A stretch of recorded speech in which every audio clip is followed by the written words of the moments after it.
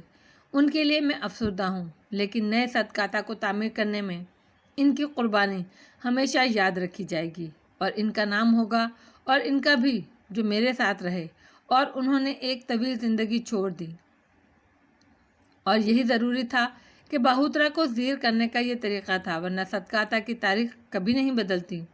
اور باہوترا تو نے دیکھا میں نے کس طرح تیرے سحر کو توڑنے کے لیے دھماکوں کا جادو منگوایا، وہ جن پر تیرا جادو اثر انداز نہیں ہو سکتا تھا، جن کے ہاتھوں تو نے شکست کھائی، لیکن میں نے مستقبل کی آنکھ سے دیکھا تھا اور یہ خفیہ آنکھ تیرے سحر میں موجود نہیں ہے۔ میں نے ان آنے والوں کی تصویریں اسی وقت محفوظ کر لی تھی جب میں نے اپنا منصوبہ بنایا تھا اور انہیں تحفظ دیا تھا اور ان کی ضرورتوں سے ایرا کو لیس کر دیا تھا، اور بہت کچھ میں نے تجھ سے کہا تھا، تو نے انحراف کیا تھا، اور یہ جنہوں نے مجھ سے بد عہدی کی اور تیرے دستے راست بنے، اب انہیں رونا چاہیے کہ ان سے غلطی ہوئی اور ان کا انجام تیرے ساتھ ہوگا۔ اکال خاموش ہوا تو چاروں طرف بین کی آوازیں بلند ہونے لگیں۔ ساحر سینا کو بھی کر رہے تھے اور باہوترا پر لعنت بھیج رہے تھے۔ پوری آبادی میں وہ شور و غوغا مچا ہوا تھا کہ کان پڑی آواز نہیں سنائی دے رہی تھی۔ اکال ایرا کے ساتھ آگے بڑھ کر ان لوگوں کے بالکل نزدیک آ گیا۔ صدقاتا کے قابل احترام مہمانوں، آؤ میرے ساتھ، ان کے انجام سے پہلے مجھے فرصت نہ ہوگی، لیکن تم اس وقت تک کے لیے مجھے اپنی پریشانیوں پر معاف کر دو گے۔ یہ مجبوری ہے اور مجھے آخری کام انجام دینا ہے۔ میری بیٹی شتاتا، جسے تم نے پرورش کیا اور اسے یہاں تک پہنچایا، وہ نہ صرف میری بیٹی ہے بلکہ اب وہ صدقاتا کی رہنما ہے۔ ہم سب اس کے غلام۔ میں اس کی امانت اسے سونپ دوں گا تاکہ سارے کام جلد از جلد ختم ہو جائیں۔ تمہارے قیادت کے لیے سب کچھ ہو جائے گا، آؤ میرے ساتھ۔ اور سب چل پڑے۔ اکال انہیں ایک آبشار کے پاس لے گیا جو رونے والوں کی منحوس آوازوں سے دور تھا، لیکن انہیں یہاں سے دیکھا جا سکتا تھا۔ وہ انہیں یہاں چھوڑ کر ایرا کے ساتھ واپس چلا گیا اور انہوں نے اسے صدقاتا کے بت میں داخل ہوتے ہوئے دیکھا۔ سب آرام کرنے بیٹھ گئے اور لیٹ گئے۔ سبھی تھکن محسوس کر رہے تھے، لیکن پروفیسر غوری نے کہا، تو یہ تھا اس طویل ترین مہم کا انجام راج دیو، اور یہ تھی قندیل کی کہانی اور اس لاش کا قصہ جو تمہارے نوادر خانے میں تھی۔ اکال کے الفاظ سنے تم نے؟ میں نے پہلے ہی کہا تھا، کچھ نادیدہ قوتیں ہماری محافظ ہیں اور ہمیں ہر مشکل کے باوجود اپنے مقصد میں کامیابی حاصل ہوگی۔ کیا اکال اپنے مخالفوں کی یہ پوری آبادی ختم کر دے گا؟ راج دیو پرخیال انداز میں بولا۔ یہ نہیں ہونا چاہیے، پروفیسر نے کہا اور چونک کر راؤ کو دیکھنے لگا۔ تم کیا سوچ رہے ہو راؤ؟ کچھ نہیں، کیا سوچوں؟ میں یہ سوچ رہا ہوں کہ ستوت کی کون سی کہانی سناؤں گا جا کر۔ اسے یہ بتانا کتنا مشکل ہوگا کہ جس بچی کو اس نے اولاد کی طرح پرورش کیا وہ جادوگروں کی ایک بستی سے تعلق رکھتی تھی اور وہاں کی ملکہ تھی۔ راؤ نے پھیکی سی ہنسی کے ساتھ کہا، اور سبھی کی نگاہیں غزال اور کرنل کی طرف اٹھ گئیں جو خاموش بیٹھے ہوئے تھے۔ غزال کا چہرہ حسرت و یاس کی تصویر بنا ہوا تھا، وہ بھی تو بہت کچھ کھو بیٹھا تھا۔ اچانک بھرت چندر بول اٹھا، اوہ وہ دیکھو، ذرا دیکھو راج، کیا وہ حشمت بے نہیں ہے؟ وہ سب بھرت چندر کے اشارے کی سمت دیکھنے لگے۔ یقیناً وہ پروفیسر حشمت بے اور اس کی بیٹی کے علاوہ کوئی نہیں تھا۔ راؤ نے آہستہ سے کہا، اس کا مطلب ہے گارسان بھی یہاں موجود ہے۔ پروفیسر ان کے قریب پہنچ گیا۔ اس نے آتے ہی راج دیو سے کہا، آہ راج دیو میرے دوست، بالآخر تم کامران ہوئے۔ مجھے یقین تھا تم لوگ کچھ کر دکھاؤ گے، لیکن میری تقدیر دیکھو، میں ایک کام بھی اپنی مرضی کے مطابق نہیں کر سکا۔ خدا کا شکر ہے تم لوگ سلامت ہو۔ سب خاموشی سے حشمت بے کو دیکھتے رہے۔ تب حشمت بے نے کہا، تمہاری خاموشی اور سعد مہری میری بیٹی اور میرے اندازے کے مطابق ہے۔ ہمیں یقین تھا تم ضرور ہماری طرف سے غلط فہمی کا شکار ہو گئے۔ صورتحال ہی ایسی ہو گئی تھی۔ سفینہ، ہمارا اندازہ درست نکلا۔ تاہم میں نے تمہیں حقیقت ضرور بتائی۔ اس کے بعد یہ تم پر منحصر ہے کہ اسے سچ جانو یا جھوٹ۔ مجھے غارسان کی بدنیتی کا علم نہیں تھا اور ہم اتفاق سے اس وقت پیچھے تھے جب غارسان نے تم لوگوں پر گولیاں برسائی تھیں۔ اس وقت میں بے بس تھا اور جب وہ فرار ہوا تو ہمیں صرف زندگی بچانے کے لیے ان کے ساتھ دوڑنا پڑا۔ تو پھر کیا ہوا پروفیسر؟ راؤ نے سرد لہجے میں پوچھا۔ ڈیپارلو، بد نصیب ڈیپارلو۔ حشمت بے نے ڈیپارلو کا شکار، باہوترا کے ساحروں سے مقابلہ، قندیل کی بازیابی، باہوترا کا رابطہ اور اس کے بعد یہاں تک کی کہانی سنائی، اور سب لوگوں کو اس کہانی سے دلچسپی محسوس ہوئی۔ غارسان کہاں ہے؟ اس نے باہوترا کی طرف سے مقابلہ تو نہیں کیا؟ راج دیو نے کہا۔ اپنے ساتھیوں کے ساتھ بلوں میں گھسا ہوگا۔ میں مستقل اس سے الگ تھلگ رہا ہوں۔ تاہم میرے دوست، اگر تم سچ تسلیم کر لو تو اس کام میں نے ایسا کیا ہے جو تمہاری اس فتح کے لیے بنیادی حیثیت رکھتا ہے۔ وہ کیا ڈیئر پروفیسر؟ اکال کی زندگی میں نے صدقاتا کے بت میں تلاش کی جہاں وہ قید تھا، اور پھر اسے قندیل تک پہنچایا جہاں قندیل زندگی کی آخری سانس لے رہی تھی۔ اگر میں یہ دو کام نہ کرتا تو شاید تمہیں یہ کامیابی نصیب نہیں ہوتی۔ اس کی تصدیق تم ان دونوں سے کر سکتے ہو۔ حشمت بے نے کہانی تھوڑی سی رد و بدل کے ساتھ سنائی، جس میں اس نے یہ ثابت کیا کہ اس کی تمام تر کوششیں قندیل کی حفاظت کے لیے تھیں اور اکال اس کا احسان مند ہے۔ مگر غارسان ہے کہاں؟ اسے میں نے ہلاک کر دیا مسٹر راؤ، ہربنڈا نے کہا، اور اس کے الفاظ پر سب چونک پڑے۔ تم نے؟ مگر کہاں ہربنڈا؟ راؤ، راج اور غوری کی آوازیں بیک وقت ابھریں۔ ان سیاب پہاڑوں کے دامن میں۔ کیا؟ سب کی آنکھیں حیرت سے پھیلی۔ اس وقت جب میں ان سمتوں کی نگرانی کر رہا تھا جس کے بارے میں مجھے ہدایت دی گئی تھی۔ او میرے اللہ، تفصیل بتاؤ، اس کے ساتھیوں کا کیا ہوا؟ تفصیل میں نہیں جانتا۔ میں نے اسے ان پہاڑوں میں دیکھا اور پہچان لیا۔ وہ میرے ساتھیوں کا قاتل تھا اور میرے پاس اس کے لیے رحم کا کوئی تصور نہیں تھا، چنانچہ میں نے اسے گھیر لیا اور مسٹر راؤ، وہ خزانے کا پتہ چلا چکا تھا۔ ہم نے اس کے ساتھیوں کو ہلاک کیا۔ وہ فرار ہو کر ان غاروں میں چھپ گیا جہاں خزانہ موجود ہے۔ خزانہ؟ سب اچھل پڑے۔ ہاں، سونے اور ہیروں کا انبار۔ غارسان اور اس کے ایک ساتھی کی لاش ان غاروں میں موجود ہے۔ تم بھی وہاں تک پہنچ گئے تھے ہربنڈا؟ پروفیسر حشمت بے نے پھولے ہوئے سانس کے ساتھ کہا۔ ہاں۔ اور تم نے اپنی آنکھوں سے وہ خزانہ دیکھا ہے؟ حشمت بے کی بری حالت ہو رہی تھی۔ ہاں، ان غاروں میں ایک عظیم خزانہ موجود ہے، ہربنڈا نے جواب دیا۔ دوسرے لوگ نہ جانے کیا کیا سوچ رہے تھے، لیکن راؤ سکندر کی آنکھوں میں عقیدت کے آثار ابھر آئے تھے۔ اس نے کہا، اور اس کے باوجود تم یہاں پر موجود ہو؟ ہربنڈا کے چہرے پر عجیب سے تاثرات پھیل گئے۔ اس نے چند لمحات کے بعد آہستہ سے کہا، میں ایک غیر مہذب خطے کا پسماندہ انسان ہوں مسٹر راؤ۔ آپ کی دنیا مجھے اس لیے پسند آئی کہ وہاں اس خطے جیسے غیر مہذب اور وحشی لوگ نہیں ہیں۔ اگر کچھ ہیں تو مجھے ان سے دلچسپی نہیں، کیونکہ ان سے تو میرا ہر لمحے واسطہ پڑتا تھا۔ میں نے یہاں جو پسند کیا اسے اپنا لیا۔ خزانہ میری ضرورت ہے اور دوستی اور میرا علم۔ میں اس علم سے سہارا کے وحشیوں کو بہراور کرنا چاہتا ہوں۔ خزانے سے زیادہ مجھے آپ لوگوں کی زندگی اور آپ کا سونپا ہوا فرض عزیز تھا۔ راؤ سکندر کی آنکھوں سے آنسو نکل آئے۔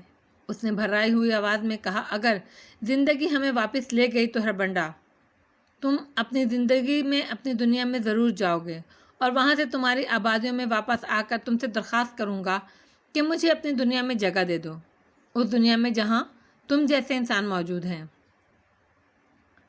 ہر شخص ہربنڈا سے متاثر ہو گیا تھا۔ حشمت بے کی حالت خراب تھی، وہ عجیب سی نظروں سے ہربنڈا کو دیکھ رہا تھا۔ اکال کے ساحر ان کے کھانے پینے کی اشیاء لے آئے تھے جن کی ضرورت محسوس کی جا رہی تھی، چنانچہ ان کے استعمال میں تکلف نہیں برتا گیا۔ دوسری طرف وہی رنگ ڈھنگ تھے، وادی کی آبادی رونے پیٹنے میں مصروف تھی۔ باہوترا اور منتخب شدہ ساحر الگ بیٹھے ہوئے تھے۔ عجیب ہنگامہ آرائی ہو رہی تھی، شرام جھلکنے لگی تھی۔ کنر فروز نے محبت بھری نظروں سے غزال کو دیکھتے ہوئے کہا، غزال، تم نے اپنا کیا حلیہ بنا رکھا ہے بیٹا؟ حلیہ؟ یہاں اور کیا کیا ہو سکتا ہے ڈیڈی؟ غزال نے پھیکی سی مسکراہٹ سے کہا، میں تمہارا باپ ہوں بیٹا۔ جی ڈیڈی، غزال نے آہستہ سے کہا۔ خود کو سنبھال سکتے ہو غزال؟ ہاں ڈیڈی، میں نے خود کو سنبھال لیا ہے۔ کسی جھوٹی آس میں نہ رہنا۔ وہ اس شہر کے علاقے کی حکمران ہے۔ میں جانتا ہوں ڈیڈی، اور اب یہ سب کچھ میرے لیے ایک پراسرار کہانی ہے، صرف ایک پراسرار کہانی، غزال نے کہا، اور کرنل ایک ٹھنڈی سانس لے کر خاموش ہو گیا۔ غزال پھر بولا، ہنسی اس پر آتی ہے ڈیڈی کہ ہم لوگ خام خواہ اس پراسرار کہانی کے کردار بن گئے۔ ایسا نہ ہوتا تو کیا تھا ڈیڈی؟ رات جھکنے لگی تھی۔ اکال یا ایرا کا کوئی پتہ نہیں چلا تھا۔ آبادی کی آہوازاریاں اسی طرح جاری تھیں۔ رات کی ضیافت کا اہتمام بھی اسی انداز میں کر دیا گیا تھا، جس کا مطلب تھا اکال نے انہیں نظر انداز نہیں کیا ہے۔ پھر چاند نکل آیا۔ یہ لوگ نیم غنودگی کا شکار ہو گئے تھے کہ اچانک شور و غوغا کی آوازیں ابھری اور اکالا کے ساتھی صدگاتا کے بت کے سامنے جمع ہونے لگے۔ یہ لوگ بھی مستعد ہو گئے تھے۔ جس جگہ یہ لوگ جمع تھے وہ صدگاتا کے بت کے سامنے کے حصے پر تھے، لیکن فاصلہ کافی تھا۔ پھر بت کے اوپری حصے پر روشنی چمکی اور پھیلتی گئی۔ عجیب سی روشنی تھی۔ وہ اسے دیکھتے رہے۔ روشنی میں کچھ انسان نظر آ رہے تھے۔ آؤ ذرا قریب چلیں کرنل، آؤ، راج نے کہا، اور سبھی اس کی طرف چل پڑے۔ تیز روشنی میں انہوں نے ایرا کو دیکھا۔ اس کے پیچھے اکال نظر آیا تھا۔ ساحروں نے باہوترا اور دوسرے قیدیوں کو بت کے سامنے کھڑا کیا۔ یہ لوگ بھی قریب پہنچ گئے تھے۔ ایرا بت سے نیچے اتر رہی تھی اور پھر وہ ان لوگوں کے قریب پہنچ گئی۔ اس نے مسکراتی ہوئی نظروں سے ان لوگوں کو دیکھا اور پھر کرنل سے بولی، میں اپنا بوجھ منتقل کر چکی ہوں کرنل، اب میں اپنے فرض سے ضبط کو سبکدوش ہو گئی ہوں۔ کیا مطلب؟ تمہاری شتاتا اب صدگاتا کی سب سے بڑی ساحرہ بن چکی ہے۔ وہ اپنا منصب سنبھالنے کے بعد پہلی بار ظاہر ہو رہی ہے۔ باہوترا کے لیے کیا فیصلہ کیا گیا؟ کرنل نے پوچھا۔ تمام فیصلے اب شتاتا کرے گی۔ ایرا نے فخری انداز میں غزال کرنل کے عقب میں موجود تھا۔ راؤ، راج اور دوسرے لوگ بھی ایرا کے قریب آ گئے۔ پھر انہوں نے قندیل کو دیکھا جو ایک انوکھے لباس میں ملبوس صدگاتا کے بت کے سرے پر برآمد ہوئی تھی۔ اس کے بدن کے گرد روشنی کا ہالہ بنا ہوا تھا۔ اس کے سر پر چمکدار پتھروں کا تاج تھا۔ سفینہ نے ناک سکیڑتے ہوئے کہا، کسی بھی لڑکی کو اسی طرح سجا دیا جائے تو وہ اتنی ہی خوبصورت لگے گی۔ آپ کا کیا خیال ہے ڈیڈی؟ جو ہیرے اس کے لباس اور اس کے تاج میں لگے ہوئے ہیں وہی کروڑوں مالیت کے ہوں گے، پروفیسر حشمت بے نے کہا۔ آپ مسلسل ہیروں کا شکار ہیں ڈیڈی۔ کاش آپ مجھے اس کی ہلاکت کی کوششیں کرنے دیتے۔ تم دیوانی ہو، یہ نہ کر پاتی۔ سفینہ، میں نے تمہاری جان بچا لی، اور ایک بات بتاؤں، کیا تم اس ہربنڈا کو متاثر نہیں کر سکتی؟ کیوں ڈیڈی؟ حالات اشارہ کرتے ہیں کہ اکال ترپاشا کی آواز سن کر پروفیسر خاموش ہو گیا۔ اکال مقامی زبان میں کچھ کہہ رہا تھا۔ ایرا نے انہیں بتایا، اکال کہتا ہے صدگاتا والو، تم نے دیکھا، اکال ہی صدگاتا کی تقدیر کا روشن ستارہ تھا اور اس کا جادو برتر تھا۔ باہوترا نے تمہیں بھٹکا دیا اور آج تم اس کا نتیجہ بھگت رہے ہو۔ دیکھ لو، میں نے اپنے سحر سے سب کو شکست دے دی۔ میری بیٹی اب صدگاتا کی عظیم ساحرہ ہے۔ اور شماہا ہوترا، دیکھ میرا جادو اس میں نظر آتا ہے، اور سن، تجھے آزادی ہے، اس پر اپنا سحر آزما اور اسے فنا کر دے، اور یہی تیرے لیے ضروری ہے۔ دوسری شکل میں تجھے اور ان سب کو فنا ہونا پڑے گا، اور دیر نہ کر۔ جوں جوں چاند ابھر رہا ہے، تیری عمر کم ہوتی جا رہی ہے۔ جواب میں باہوترا رونے چیخنے لگا۔ ایرا نے کہا، وہ کہتا ہے اس سے غلطی ہوئی اور اسے اطاعت گزاروں میں قبول کیا جائے اور اس کی ساحروں کی جان بخشی کی جائے۔ اکال نے اس کے جواب میں کچھ کہا تو ایرا بولی، اکال کہتا ہے اب فیصلہ شتاتا کرے گی۔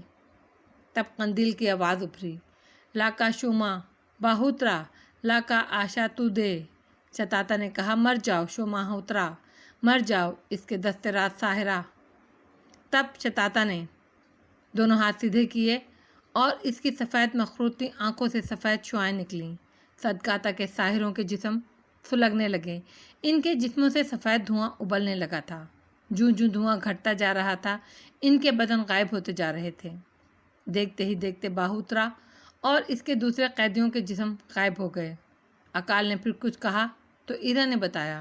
اکال پوچھتا ہے، آبادی کے بارے میں تیرا کیا خیال ہے؟ شتاتا کہتی ہے، اس نے انہیں معاف کیا۔ ان لوگوں نے آبادی کو خوشی سے چیخیں مارتے اور شتاتا کے سامنے سجدہ ریز ہوتے دیکھا۔ پھر شتاتا کی ہدایت پر وہ سب منتشر ہو گئے تھے اور ایرا بھی اجازت لے کر چلی گئی۔ دوسرا دن بھی ہنگامہ خیز تھا کہ آج صدقاتا کی آبادی جشن منا رہی تھی۔ ان لوگوں کو خاص اعزاز دیا گیا اور انہیں اگلو نما غاروں میں منتقل کر دیا گیا جہاں ان کی خوب خاطر و مدارات کی گئی۔ اکال اور ایرا کئی بار ان سے مل چکے تھے۔ تیسرے دن اکال نے ان سے کہا، مہذب دنیا کے باسیوں، تم لوگ صدقاتا کے نجات دہندہ ہو اور صدقاتا کی تاریخ میں تمہیں ہمیشہ یاد رکھا جائے گا۔ صدقاتا تمہیں خوش آمدید کہے گا، تاہم تم سے تمہارے بارے میں پوچھا جاتا ہے کہ واپسی جانا چاہتے ہو تمہارے قیام سے ہمیں خوشی ہوگی اور ہم تمہاری خدمت کر کے فخر محسوس کریں گے، لیکن ہم پر لازم ہے تم سے تمہاری خوشی پوچھی جائے۔ ہم واپس جانا چاہتے ہیں اکال، واپسی کے راستے ہمارے لیے آسان ہو سکتے ہیں۔ راج دیو نے کہا، ہاں صدقاتا کے ساحرہ تمہیں یہ سہولت دے گی تو ہم واپس جانا چاہتے ہیں۔ میں کچھ اور کہنا چاہتا ہوں اکال، راؤ سکندر نے کہا۔ ضرور کہو۔ کالے پہاڑوں کے غاروں میں چمکدار پتھروں اور سنہری دھات کے انبار ہیں، کیا ہم ان میں سے کچھ لے سکتے ہیں؟ ان انبار کو سمیٹ لو، ہم تمہیں بار برداری کے لیے گھوڑے دے دیں گے، جتنا کچھ لے جا سکتے ہو لے جاؤ، ہمیں خوشی ہوگی۔ کل کے سورج کی روشنی میں ہم واپس جانا چاہتے ہیں۔ انتظام کر دیا جائے گا، اکال نے کہا، اور اس کے بعد کے لمحات کسی پر کس طرح گزرے ان کا دل ہی جانتا تھا۔ اس رات کوئی بھی نہیں سو پایا تھا۔ کالے پہاڑوں کے آخری غار سے خزانہ سمیٹنے کے منظر میں پروفیسر حشمت بے پیش تھا۔ اس پر دیوانگی طاری تھی اور ہربنڈا اور اس کے ساتھی مصروف تھے۔ پروفیسر غوری نے ایک ہیرا سب کی نظریں بچا کر اپنے اندرونی لباس میں پوشیدہ کر لیا تھا، لیکن راؤ اور راج کے لیے سب سے زیادہ عبرتناک چیز گارسان اور اس کے ساتھی کی پرتغفن لاش تھی، جو کھلی بے نور آنکھوں سے ان لوگوں کی کامیابی دیکھ رہے تھے۔ ان دونوں نے کسی بھی شے کو ہاتھ نہیں لگایا تھا۔ ہربنڈا نے اب کوئی تکلف نہیں کیا تھا، جتنا ممکن ہو سکتا تھا خزانہ بھر لیا تھا۔ تب وہ واپسی کے لیے تیار ہو گئے۔ جس وقت ان کے لدے پدے گھوڑے صدقاتا کی سرحدوں پر پہنچے تو ایرا اور اکال کے ساتھ قندیل بھی ایک گھوڑے پر سوار تھی۔ اس کی شان اور تمکنت قابل دید تھی۔ اس کی آنکھیں روشن اور چمکدار تھیں اور ان میں پتلیاں نہیں تھیں۔ اس نے انہیں الوداع کہتے ہوئے کہا، میرے باپ کے مقصد کو پورا کرنے والوں، تمہارا شکریہ۔ صدقاتا کے حکمران تمہیں الوداع کہتی ہے، جاؤ، اپنی دنیا کی خوشیوں میں گم ہو جاؤ، واپسی کے راستے تمہارے لیے آسان ہوں گے۔ غزال اپنا گھوڑا قندیل کے سامنے لے آیا اور اس نے آہستہ سے کہا، خدا حافظ قندیل۔ قندیل نے شان بے نیازی سے اسے دیکھا اور بولی، شتاتا تم سب کی شکر گزار ہے۔ آؤ غزال، کرنل نے اپنا گھوڑا قریب لاتے ہوئے کہا، اور اس کے بعد ان کے گھوڑوں کا رخ بدل گیا۔ کامیاب و کامران لوگ خوشیوں کے خزانے لیے ہوئے واپس چل پڑے اور صدقاتا کی آبادی سے اتنی دور نکل آئے کہ ان کا نشان بھی نہیں رہا۔ قیام کی پہلی رات ایک پہاڑی میدان میں تھی جہاں پڑاؤ ڈال دیا گیا اور وہ لوگ اپنی ضرورتوں میں مصروف ہو گئے۔ رات کو سب یکجا ہو گئے تھے۔ پروفیسر حشمت بے نے کہا، مسٹر راؤ، اگر خزانے کی تقسیم کا مسئلہ حل ہو جاتا تو سب مطمئن ہو جاتے۔ ہاں، کوئی حرج نہیں ہے پروفیسر، جتنے افراد یہاں موجود ہیں ان سب میں یہ خزانہ برابر تقسیم کر لیا جائے، بلا کمی و بیشی کے۔ اوہ، لیکن اس طرح تو سارا خزانہ ہربنڈا کے قبضے میں چلا جائے گا۔ دوسری صورت میں سارا خزانہ صرف ہربنڈا کا ہوگا، راؤ سکندر نے سخت لہجے میں کہا۔ میرا مطلب ہے آپ کا فیصلہ بالکل درست ہے، پروفیسر حشمت بے نے جلدی سے کہا، اور اس کے علاوہ کسی اور نے کوئی اعتراض نہیں کیا۔ جنگل کی یہ رات اسی کام میں گزار دی گئی تو سراتو نے کہا، شر، میرے لیے یہ مشکل ہوگا کہ میں اس خزانے کو شیل کر کے اس کو کیچ کراؤں۔ بٹ شر، اس کا رقم تو بہت زیادہ ہوگا۔ ہم تمہاری مدد کریں گے سراتو، فکر مت کرو، راؤ نے کہا، اور پھر سب سے پہلے راؤ نے اعلان کیا کہ وہ اپنے حصے کا خزانہ ہربنڈا کو اپنی قوم کی تعمیر کے لیے دیتا ہے۔ راج نے اس کی تائید کی، دوسرا کوئی یہ سب کچھ نہیں کر سکا۔ دوسرے دن سفر کا آغاز پھر سے ہو گیا۔ ہر چہرہ مسرت سے دمک رہا تھا، سب اپنے اپنے حصے کے خزانے کا بار سنبھالے ہوئے تھے۔ دولت کے اس ڈھیر کے ساتھ سفر کرتے ہوئے راستے خود بخود آسان لگنے لگے تھے، کیونکہ ہر جسم میں زندگی دوڑ رہی تھی، ہر ذہن منصوبہ بندی میں مصروف تھا۔ اس عالم میں سفر کی صحبتیں بے اثر ہو گئی تھیں۔ دوسری رات کے قیام میں سفینہ آہستہ آہستہ کھسکتی ہوئی غزال کے پاس پہنچ گئی۔ غزال، میں تم سے کچھ کہنا چاہتی ہوں۔ کیا سفینہ؟ تم بہت افسردہ ہو کیا قندیل کے لیے؟ میں اس موضوع پر گفتگو نہیں کرنا چاہتا سفینہ۔ نہ کرو، لیکن کیا میں اب بھی تمہارے دل میں کوئی جگہ نہیں بنا سکتی؟ غزال، میں تمہارے ہر غم کا مداوا بن جاؤں گی۔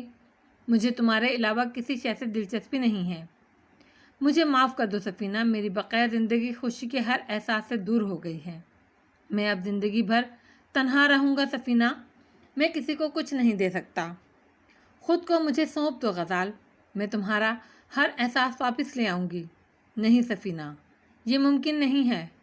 مجھ پر غور کرو غزال، میں تمہیں اتنا ہی چاہتی ہوں جتنا تم قندیل کو، سفینہ نے سسکی لے کر کہا۔ غزال نے آنکھیں بند کر لیں۔ دوسرے دن پھر سفر جاری رہا۔ قیام کی ہر رات سفینہ غزال کے نزدیک گزارتی رہی، لیکن اس پتھر میں شگاف نہیں پڑا، یہاں تک کہ ہربنڈا کا علاقہ آ گیا۔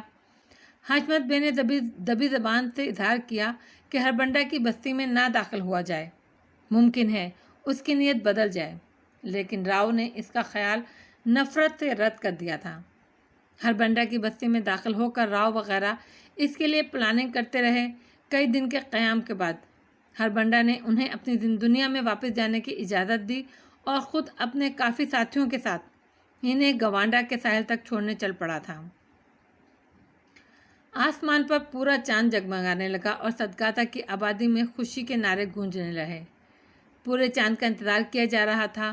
اس آخری رسم کے بعد صدگاتا کی ساحرہ اپنے دور کی حکمرانی کا آغاز کرنے والی تھی اور اس رات اس کے سحر کی پختگی ہونے والی تھی۔ شتاتا کو صدگاتا کے بت کے سامنے لے آیا گیا اور اس کے سامنے قربانیاں دی جانے لگیں، یہاں تک کہ چاند کی روشنی مکمل ہو گئی۔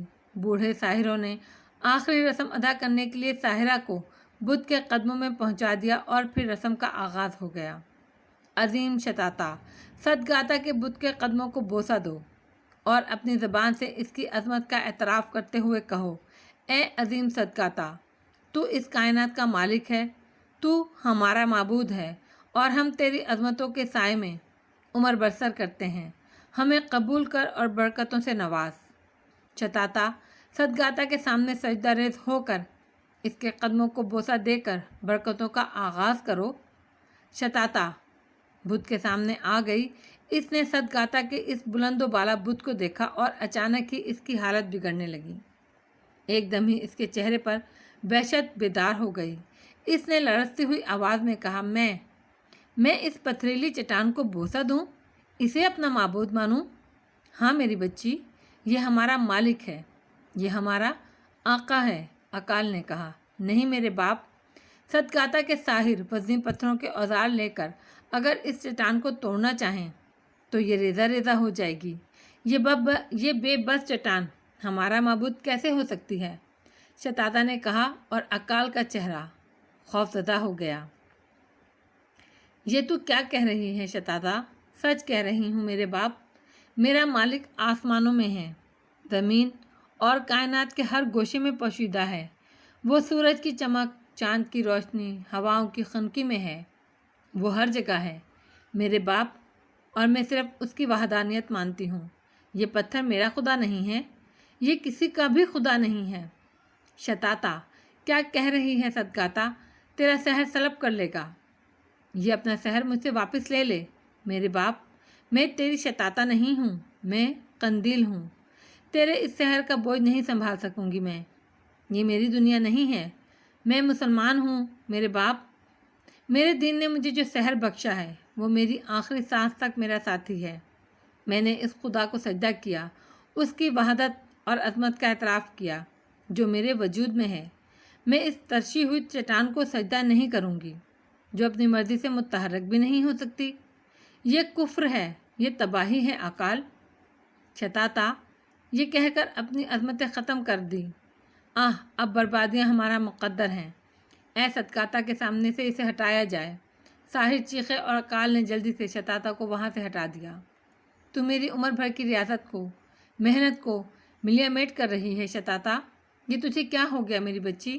اب تک تو نے وہ کیا جو ہم نے چاہا۔ اکال بولا، ہاں میرے باپ، تیرا ہر حکم مجھ پر فرض تھا، لیکن جہاں نے مجھے لایا وہاں تیری سرحدیں ختم ہو جاتی ہیں۔ تو میری زندگی کا ساتھی ہے، لیکن جس کے سامنے میں سجدہ ریز ہوتی ہوں وہ میری زندگی کے بعد کا رکھوالا ہے۔ تیری یہ دنیا میرے لیے نہیں ہے۔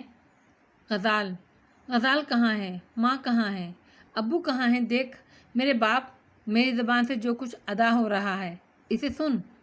قندیل نے بآواز بلند کلمہ پڑھا اور اس کی روشن آنکھیں بجھ گئیں، ان کی اصلیت واپس آ گئی۔ تب ساحر چیخے، یہ کیا ہوا اکال؟ یہ کیا ہوا؟